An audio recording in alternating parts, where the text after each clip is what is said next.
Hey guys, today's gonna be a fun one. Still got a lot of blood and guts in it. So, hope you had a good day. The Lord had told Jehu he was gonna be king, and he gave him a job. He wanted him to kill all of Ahab's family. Now, it seems to me like that might be a little bit confusing to you or to people in general, that God would tell somebody to kill somebody. But what we need to understand is that God was using Jehu as his how do you explain it? His instrument of judgment. Okay, you know how the Lord in the Bible, it's several times like everyone got so wicked, did what was right only in their own eyes, and the Lord could find no one righteous except for Noah and his kids. So he flooded the earth and he started over with Noah. Okay? And then in the city of Sodom and Gomorrah, Abraham pleaded with the Lord, if you can find just 100, if you can find just 50, if you can just find 20, if you can find just 10. And basically no one was righteous in that whole town. So the Lord, the town of Sodom and Gomorrah, so the Lord sent fire from heaven and destroyed it. And it's God's judgment, but we need to understand that it's also God's grace. Because if those people keep being wicked, they're going to keep having kids, and their kids are going to be wicked. And it's just going to have more and more and more and more people are going to be wicked and not serve the Lord. So God will in points in history, he will send his judgment, and it's not him being mean, it's actually him being kind, so that wickedness won't grow so large that it overtakes righteousness. Okay, so it's kind of the same thing here. The nation of Israel has this pattern. They'll be righteous, they'll have a good king, then they'll have a bad king, and things will get really, really bad. And under Jezebel and Ahab, everything got so bad because they were like the all-time supreme wickedness winners of all the kings. So God had to do something. So he steps in and he sends Jehu.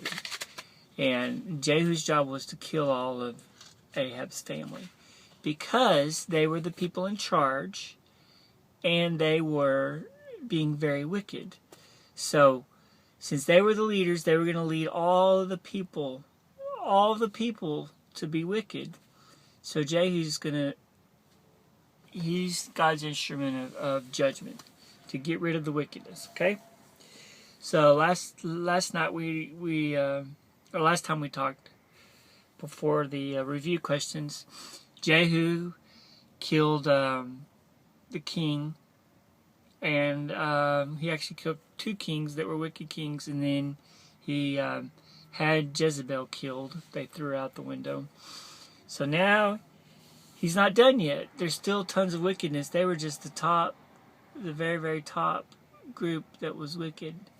So the next group he needs to go is to their kids. Ahab and Jezebel had 70 children, 70 sons. So they're in Samaria. So he goes to Samaria, writes a letter to Samaria, and he says, okay, I see that you have 70 boys that belong to Ahab and Jezebel.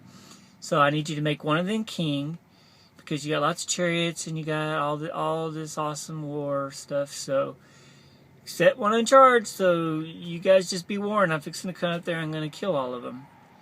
And they did not want war, the people in Samaria. So they said, we'll just give you all the boys. So it's kind of gross, but they chopped off all the 70 kids' heads and handed them to Jehu, so he wouldn't come in and just totally destroy Samaria. So got rid of the family that was wicked, but in addition to the family, there was also a lot of other people that had been affected by this wickedness, okay? And Jehu knew this. So Jehu killed everyone in Jezreel who remained of the house of Ahab, as well as all the chief men. So all the guys that were the bosses, who had been under Ahab's rule, who thought that Baal was the bomb and Baal was God, and made sacrifices to idols and were all about wickedness and not about God. The chief priests, the bosses, all their close friends who had also been of wicked people, all the priests, which are obviously the preachers of the Baal, the idols. He killed all of them. Okay, so he killed all the leaders. He killed the king's family. He killed all the leaders that were leading them into wickedness. And now the next one he does is really awesome. He shows Jehu brought all the people together and said, Ahab served Baal a little. Jehu will serve him much. Now summon all the prophets of Baal. Get all the ministers together. See that no one is missing. If anyone is missing for this great sacrifice I'm going to make to Baal, they will be killed. But Jehu was acting deceptively in order to destroy the ministers of Baal. So he put on this big show. We're going to have this awesome party. We're going to have this great sacrifice for Baal. I'm going to make sure everybody that loves Baal, y'all come to the Baal church, which is the Baal temple. And don't any one of you be missing. You're going to be in a lot of trouble if you don't come, because this is important. And he got them all in there. No one stayed away. The temple was full from one end to the other with all these worshippers of Baal. And then he said to the priest of Baal, said, put on your fancy clothes, so he could be sure that he knew which ones were the priests. And then, I find this interesting, he says, everyone look around, see that there's no servants of the Lord are here with you. It's like almost if somebody accidentally went there that loved the Lord, he's giving them their one chance to get out. So, then he had set 80 men outside of the temple, and they had strict orders. You don't let anybody get out of here. If anybody gets out of here, I'm going to kill you. We're going to kill everybody inside this temple, and if any of them get away, it's on your head. So then he pretended like he made this big sacrifice, and as soon as Jehu had finished, he ordered the guards and officers to come in, and they ordered them to kill everybody. And he said, let no one escape. So they killed all of the worshippers of Baal.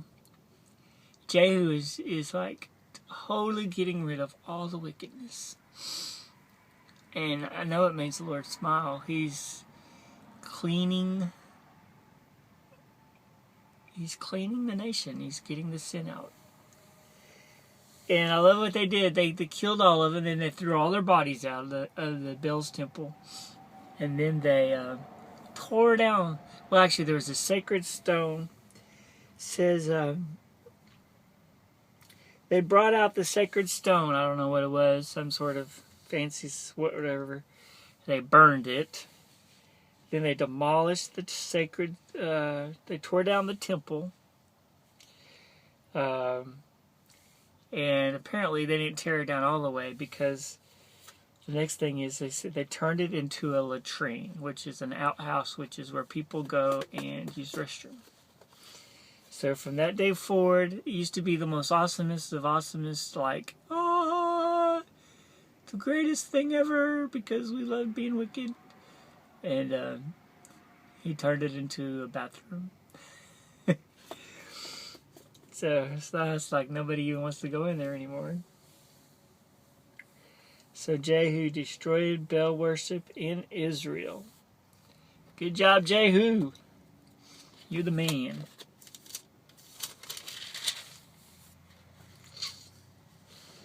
So tomorrow or next time we talk, we're going to talk about Joash, who was 7 years old when he began to reign. Love you guys. Have a good night.